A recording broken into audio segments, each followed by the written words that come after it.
Chapter 3. The Woman on the Falling Plane. I sank into the couch, its lumpy cushions digging into me. It wasn't comfortable, but maybe that's what we needed, a chance to reset from our comfort zone. Jezza's faint humor earlier had been a rare comfort, a spark of hope that perhaps we weren't entirely lost to each other. The springs jabbed at my back as I adjusted my position, searching for a comfortable spot. City lights filtered through the curtains, their shadows stretching and folding across the walls. The air carried a faint scent of old fabric, blending with the muffled traffic outside.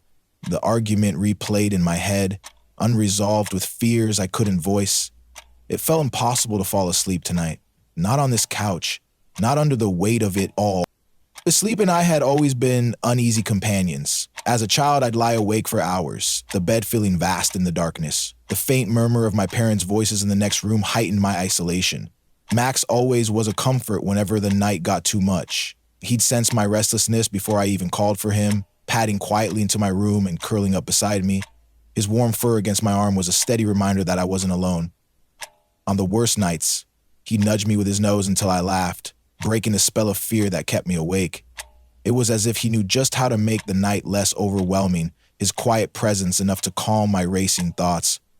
Night felt like an endless void, and I spun stories in my mind to escape it. Vivid worlds where I was a hero, an explorer navigating alien landscapes. In those moments, I mattered. Max was always with me, both imagined and physical, in the night. When everyone was asleep, he would be there for me to talk to. His presence, real or conjured, was a comfort against the void. Together, we saved cities from marauding robots, with him as my loyal sidekick. He'd use his sharp wit to distract the villains, while I devised the master plan. Other nights, he'd break the ice when I imagined myself smooth-talking my school crush, his wagging tail and playful antics breaking the ice, just enough for me to be effortlessly charming. In those worlds, we were unstoppable. The repetition of my nightly stories eventually seeped into my dreams. One night, I found myself atop a building, and a jolt of awareness struck. None of it was real. The breeze ruffled my hair, and I felt the sun's warmth, yet I knew I was dreaming. The realization was vivid. Once I knew I was dreaming, I could bend reality, rewrite its rules. My dreams became a sanctuary, a place where the weight of expectations couldn't touch me. But like everything else, even that had begun to fade. The control I once wielded over my dreams slipped away as I grew older, lost to the encroaching chaos of adulthood.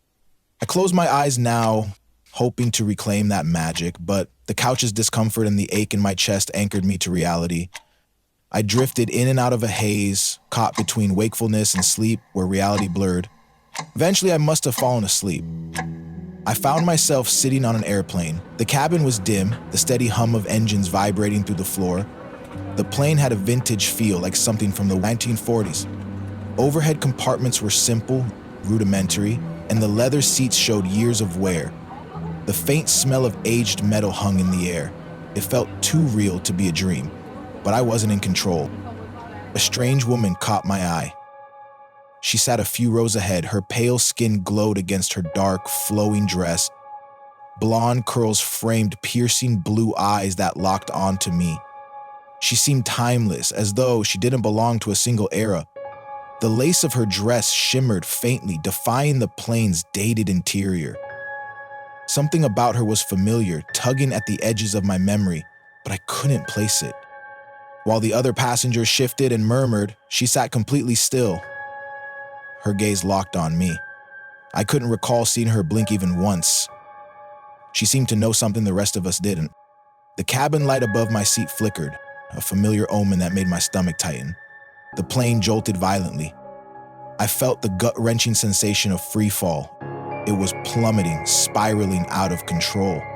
The G-force pinned me to my seat like the first drop of a roller coaster, but this didn't ease off. It persisted. The G-force was steady and unrelenting. Luggage burst from overhead compartments, a cascade of bags and loose objects, even a small stuffed animal tumbling into the aisle. Passengers screamed, their voices blended into a deafening roar. Panic surged as their terror became my own. Amid the chaos, the woman rose. Her movements were smooth and flowing. She stood in the aisle, her piercing gaze cutting through the panic. Her calmness was as though she existed outside the terror. Flames erupted at the back of the cabin, roaring forward, consuming seats in their path. Heat seared the air, smoke choking my lungs. The woman remained untouched as she stepped toward me. The fire surged, and everything dissolved into an all-consuming inferno.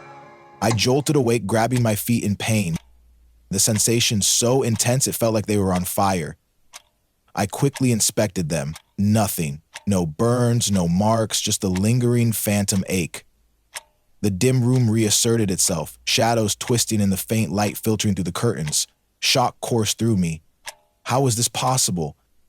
Terrified and confused, I sat frozen, the couch creaking beneath me as I struggled to make sense of it.